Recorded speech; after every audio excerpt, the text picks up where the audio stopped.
It's something that many species beloved in the furry community rely on to give key backstory to their characters. This really gives those species an origin, explains why they look the way they do, and act the way they act. But what makes for great character lore? What makes a species so compelling? Do all species have lore? Some species, like a Flitz, don't have any backstory. Yeah, I don't know where he came from, but that's cool, right? Do characters need a backstory? Because I can't remember mine. While other species like Sergals do. Whether the species that you have chosen for your character has a backstory or doesn't is entirely up to you. But what makes for a great backstory? Well, let's look at some great examples of lore associated with characters as they relate to species in the fandom, and other excellent works of fiction. Before we get too far down the rabbit hole, we want to thank today's sponsor, Autumnspire, an Amazon book coming out today. Stick around to the end of the video to hear a little bit more about the book. Now onto those examples. Sergals are a species created by Mick Ono and originate from the Eltis race from the Villis universe. What does that all mean? Well, let's get into it.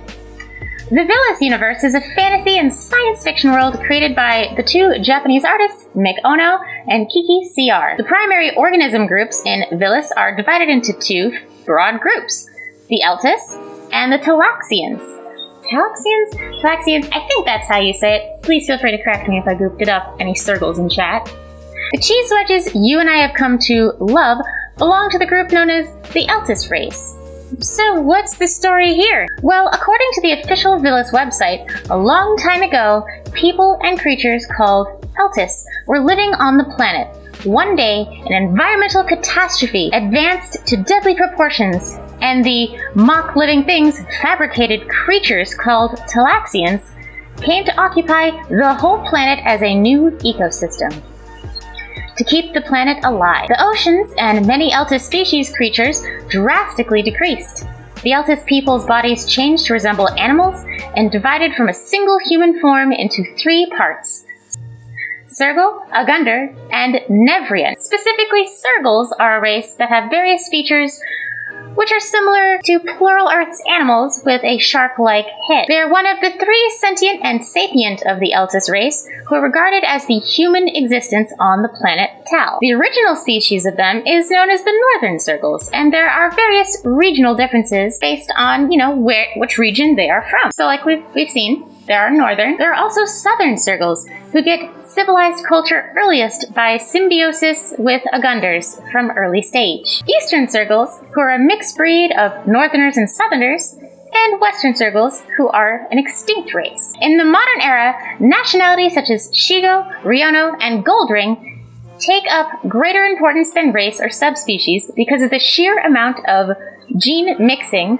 and globalization in this universe. Wow, that is very complex and a lot, and obviously I trimmed it down a bit because it is a very vast lore, but it kind of starts to make sense when you think about the actual look of Sergals and why they might look a certain way or act a certain way. And also, why certain colorings were chosen for a northern Sergal versus a southern Sergal.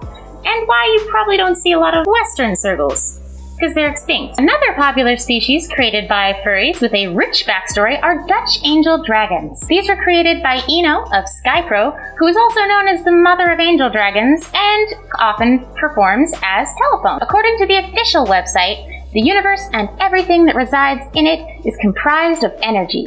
This can manifest in various forms, such as physical matter, elemental energy, and the mysterious essence that makes up one's heart and soul. The Dutch angel dragon has a unique relationship with the energy of the universe that we are only just beginning to understand. In the world Eno has constructed, the universe is divided into specific realms.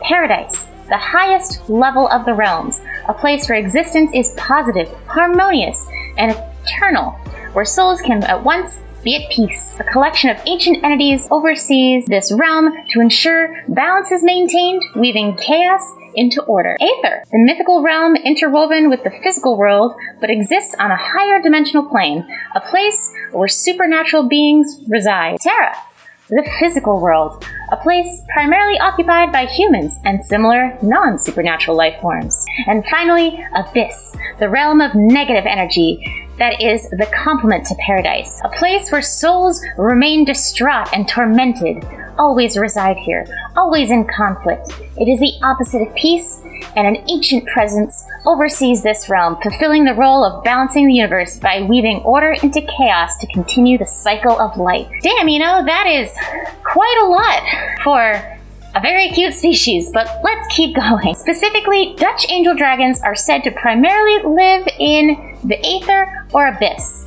but are no longer able to inhabit paradise, their original home. The species is known widely for their angelic wings, horse dragon appearance, and very unique eyes. What's the full backstory? Well, it's very in-depth, so we did take a little liberty here and chop it down just a bit.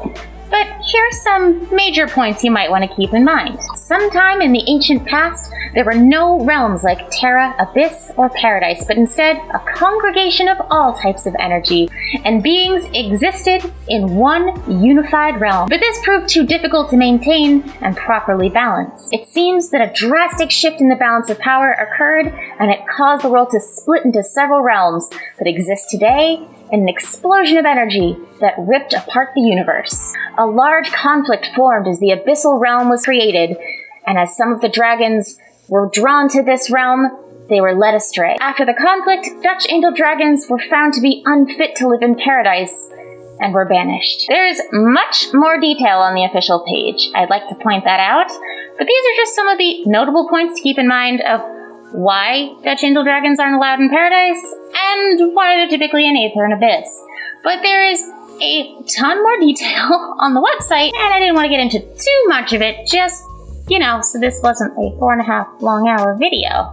But what makes species so compelling? Well, I think what really makes a species compelling when you look at backstory and lore is kind of laying those building blocks specifically for certain physical traits, emotional traits, and how they act and speak. Does your character speak? Is there a reason that they don't speak? Hey, it might be interesting to explore that in a backstory. Why don't Afflits have a backstory? Well, if you think about it, Afflits are very dumb. So the idea of them actually having documented their history is a little out of the realm of believability because they are a bit too stupid to know how to do that. Just look at Flitwick. She can't even spell her own name. But anyways, what amazing backstories. While we're on the topic of stories, though, let's talk a little bit more about today's sponsor, Autumn's Fire. This video is sponsored by Autumn's Fire. Autumn's Fire is a fantasy slice-of-life novel with romantic elements that takes place in a magical world where there are over 50 races. The main characters, Autumn and Kryl, experience a fantastical friendship in this unique story that will leave you hoping, yelling, wondering, and crying over the journey. To learn more or to buy the book, visit masseycarson.com.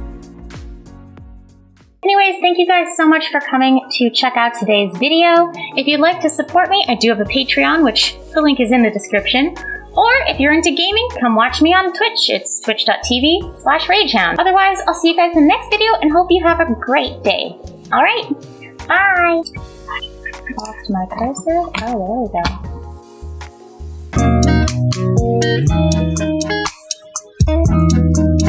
go.